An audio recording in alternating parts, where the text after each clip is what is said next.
Now, Iblis is a creation of God. Iblis is a creation of God. Iblis is a jinn. Iblis is, he's made of fire, which the Quran talks again in several places that he's made of fire.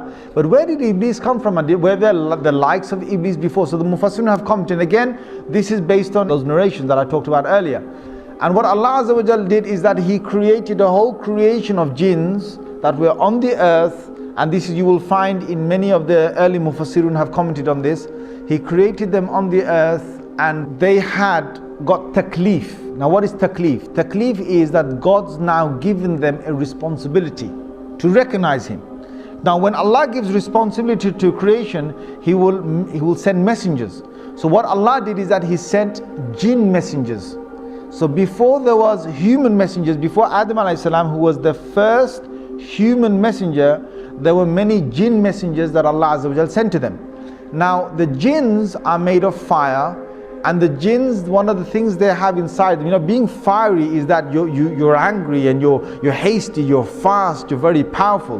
Now the sifat and the qualities that the jinns have between them is that they are in fights and they are in quabbles and they are in superiority and who can prove who's greater. This is one of the nature of the jinns, and they're always in the spirit of challenge.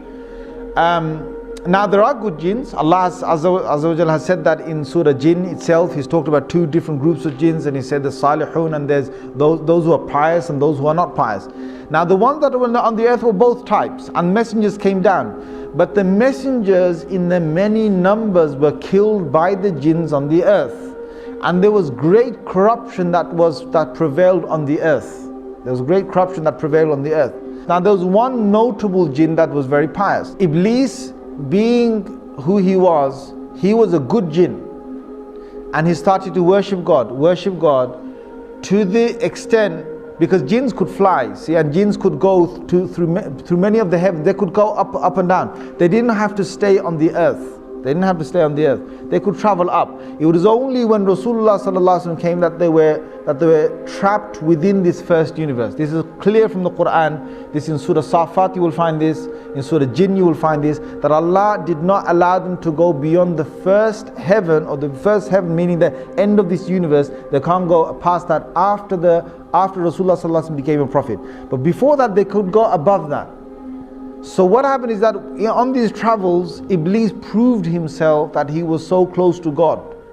And Allah Azza wa Jal then allowed him to get closer and closer to higher and higher basically. And they say in some of these narrations that there was no space in the heavens was left, like no large space was left in the heaven, but Iblis had gone there and he had worshipped God. So he was a very, very, very close, you could say jinn, a servant jinn, however you want to put it, to God. Until then, Allah Azza wa Jal allowed him to come in the company of the malaika, of the angels. And he got the chance to be in the company of the malaika. Allah decided that He's going to send the angels down to the earth and to banish the mutamarrideen, or those jinns that had causes a lot of corruption on the earth. So this group was going to come down and they're going to kill many of these jinns that were just out of control. Iblis volunteered that if he can come with the angels to kill these corrupted jinns on the earth, and Allah Azza wa Jal gave him permission. So he came and they killed a lot of these jinns. They left only a few on the earth, and from these few again the progeny of the jinns would start. Now Iblis returns back. Now many, maybe hundreds of years, I don't know, whatever is going by, because jinns have very long lives. They don't have short lives that the human beings that, we only have 60, 70, 100 years. They have hundreds of years. Perhaps they could have a few thousands of years of living. Now you've got Iblis that has gone down there, that has banished these jinns, most of them who are corrupted on the earth, and is returned back with the angels. Now he was with the angels, but Allah makes it very clear that he was not from the malaika, he was from the jinn. Now why Allah makes that clear is because we understand that no malak or no angel can ever disobey Allah Azza wa Jal. Allah's made it in their nature not to disobey Allah, but a jinn can. So the biblical sources, they've now faltered again. they call it a fallen angel.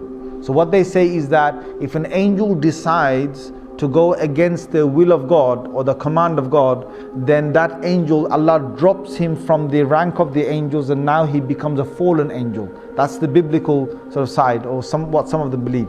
The Muslims don't believe that. No angel can ever disobey Allah Azza wa Jal. So that's where we find that Iblis was able to disobey Allah, because he wasn't from the Malaika. Now there's one thing here. Why is it that Iblis is now going to disobey God? Now you've got to understand the whole thing behind the creation of Adam alayhi salam. Suddenly Allah reveals to the angels and he says, I am about to make on the earth a Khalifa, or someone who will take command, second in charge, or someone who will rule again, reign after the last reigning. I'm about to make a Khalifa on the earth. Now when Allah said that, Iblis got really happy, right? He must have got really happy. And you know why? Because Iblis knows that the angels are not the ones who are going to rule the earth. If there's anyone, there's going to be the creation from the Jins. Allah is going to now make a Khalifa perhaps from the Jins.